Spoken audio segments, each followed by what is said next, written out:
गुरु जी बोले बैठो सामने, बताओ अब क्या दिख रहा है। गुरुदेव ऐसा लगता है कि आप कोई सहचरी हैं, आप कोई ठाकुर जी की नित्य दासी हैं। आप अभी तक मुझे पुरुष रूप में दिखते थे, पर ऐसा लगता है कि आप ब्रज की कोई गोपी हो, और आप अभी अभी दही मत करके आए हो, और दही से निकले हुए जो माखन के लोना है वही आपके मुखमंडल पर छींटे के रूप में दिख रहे हैं। जो पहले तिलक दिख रहा था अब उसको वो कुछ और दिख रहा था। गुरु जी बैठे बैठे प्रसन्न हो रहे थे, खुश हो रहे थे, और बोले आप अभी ऐसे लग रहे हो कि जैसे मानो ठाकुर जी वेणुनाद कर रहे हैं और आपको अपनी लीला में बुला रहे हैं, और आप बस तुरंत मेरे से मुक्त होकर के सीधे वहीं जाने को तत्पर बैठे हैं।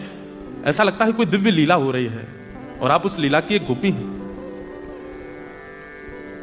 ये कोई आडंबर नहीं था, ये सत्यता थी, ऐसा ही दिख रहा था उसको। बट देवाचार्य जी बोले बेटा, बोले जी गुरुदेव, बोले 12 साल के लिए जाओ गोवर्धन।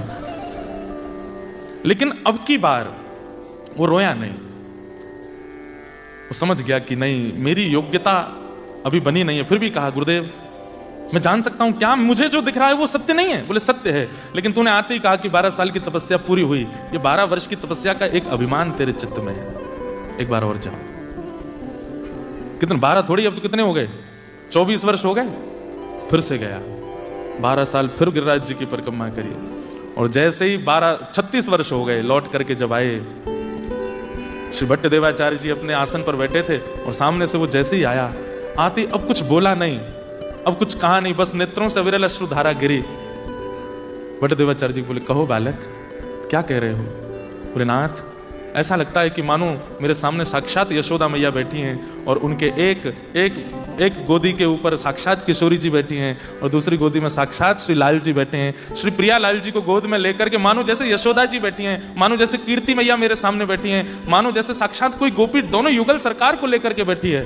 तुरंत भट्ट देवाचार्य जी अपने आसन से उठे, युगल गोदी में दिखे ना? बोले हाँ। बताओ ठाकुर जी का रूप कैसा है? बोले कटाक्ष नेत्र हैं, मंद मंद मुस्कार हैं, थोड़ी थोड़ी दतुइयां दिख रही हैं। श्री जी का रूप कैसा है? बोले बिल्कुल कमलांगी हैं, कमल जैसा अंग है, सुंदर कटाक्ष नेत्र हैं, धीमे धीमे श्याम सुंदर को देख रही हैं। जब बिल्कुल विश्वास हो गया कि हाँ यही दिख रहा है, तुरंत भट्ट देवाचार्य बोले अब दीक्षा दूंगा, यही दिखाना था। अभी तक तुमको केवल मैं दिखा, अभी तक मेरी योग्यताएं दिख रही थी, अभी तक मेरा प्रभाव दिख रहा था, लेकिन वास्तविक दर्शन अब हुआ, अब तुम्हें दीक्षा देंगे।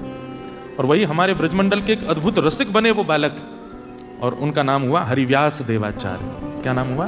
हरिव्यास देवाचार्य। उन्होंने बड़े अच्छे अच्छे पद गाए। था तो नाम उनका हरिव्यास देवाचार्य, लेकिन उनके पद में वो अपना नाम आता है ना, सबका सूरदास जी का नाम आता है, कुमनदास जी का नाम, उनके पद में नाम आता है हरिप्रिया। उन्होंने अपना नाम रखा हरिप्रिया। ये है संत दर्शन। हमको तिलकधारी, धोतीधारी, चोटीधारी